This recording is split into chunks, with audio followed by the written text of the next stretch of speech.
हम है प्रोपोगेंडाधारी, प्रोपोगेंडा करना है काम, ट्रिगर होने के हम मालिक, तुम बस एक ट्रिगरिंग पॉइंट हो यार।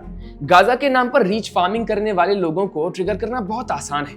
अब कल पीएम मोदी ने इजराइल के प्रधानमंत्री बेंजामिन नेतन्याहू को स्ट्रॉन्ग लीडर क्या बताया, पूरी इस्लामिस्ट और लेफ्ट लॉबी ट्रिगर हो गई। सबके सब नेतन्याहू को वॉर क्रिमिनल बताकर रीच फार्मिंग करने में लगे हैं। पीएम मोदी ने अमेरिका के प्रेसिडेंट ट्रंप के पीस प्लान के पहले फेज पर ट्वीट किया था, जिसमें उन्होंने नेतन्याहू को मजबूत लीडरशिप की सराहना की और कहा कि इससे बंधकों को रिहाई मिलेगी और गाजा में मानवीय सहायता बढ़ेगी, जो शांति की दिशा में एक कदम है। बस इजराइल, गाजा और अमेरिका में सामने आए इस डेवलपमेंट से भारत में बैठे इस्लामिस्ट और लेफ्ट लॉबी को धक्का पहुंच गया। ये धक्का तब और ज्यादा बड़ा हो गया जब पीएम मोदी ने बेंजामिन नेतन्याहू को स्ट्रॉन्ग लीडर कह दिया। पीएम मोदी के ट्वीट पर द वायर की अरफा खानम शेरवानी ने ट्वीट किया कि नहीं mister prime minister, Netanyahu strong leader नहीं है, वो एक वॉर क्रिमिनल है जिन्होंने हजारों निर्दोष नागरिकों को मार डाला, बमबारी की और भूख से मरने दिया। कोई समझौता इस तथ्य को नहीं बदल सकता। इसी तरह टीएमसी की राज्यसभा एमपी सागरिका घोष ने लिखा कि प्रधानमंत्री अब नेतन्याहू की स्ट्रॉन्ग लीडरशिप की बात कर रहे हैं। Strong leadership? क्या आप सीरियस हैं? क्या आप गाजा में 66,000 लोगों की हत्याओं, भुखमरी, बेघर होने और जीवन के लिए अपंग होने की जस्टिफाई कर रहे हैं? मरने वाले और घायल बच्चों का क्या आपकी सरकार की विदेश नीति में कोई मोरल कंपास नहीं है?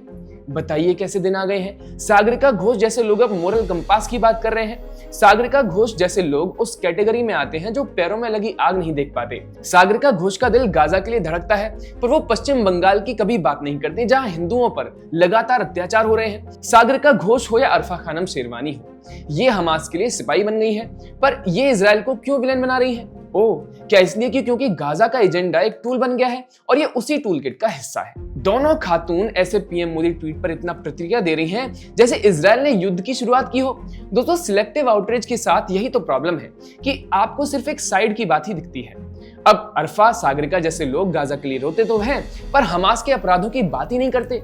अपना प्रोपेगेंडा चलाते वक्त ये 7 अक्टूबर 2023 के काले दिन को पूरी तरह नजरअंदाज कर देते हैं। 7 अक्टूबर का दिन कोई कैसे भूल सकता है, जब हमास के आतंकवादियों ने इजराइल पर अचानक हमला किया था और म्यूजिक फेस्टिवल में सैकड़ों निर्दोष युवाओं को गोली मार दी थी, महिलाओं का बलात्कार किया था, बच्चों और बुजुर्गों को किडनैप किया और करीब 1200 इजरायलियों को मार डाला, जबकि 250 से ज्यादा को हॉस्टेज बनाया गया। ये हमला इतना भयानक था कि दुनिया दंग रह गई थी, लेकिन वामपंथी और इस्लामिस्टों ने हमास को रेजिस्टेंस ऑफ फ्रीडम स्ट्रगल कहकर सेलिब्रेट किया।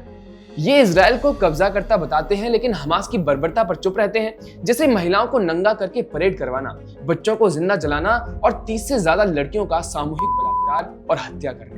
हमास से पीड़ित रामी डेविडियन जैसे गवाहों की कहानियां हैं कि कैसे हमास ने निर्दोषों को निशाना बनाया, महिलाओं पर अत्याचार किए, लेकिन फिर भी वोक लॉबी की सिंपैथी हमास के साथ है, क्योंकि उनकी विचारधारा इजराइल और भारत जैसे देशों को हमेशा विलन बताती है।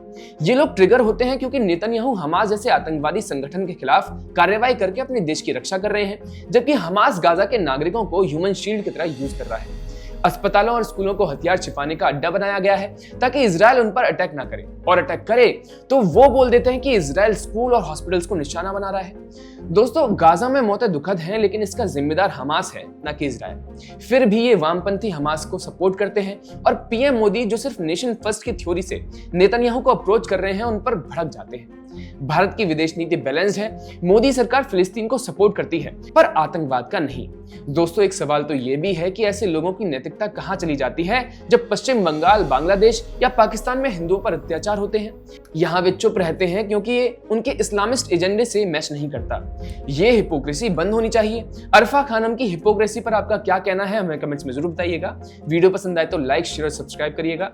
जुड़े रहिए पैम्फलेट के साथ। नमस्कार।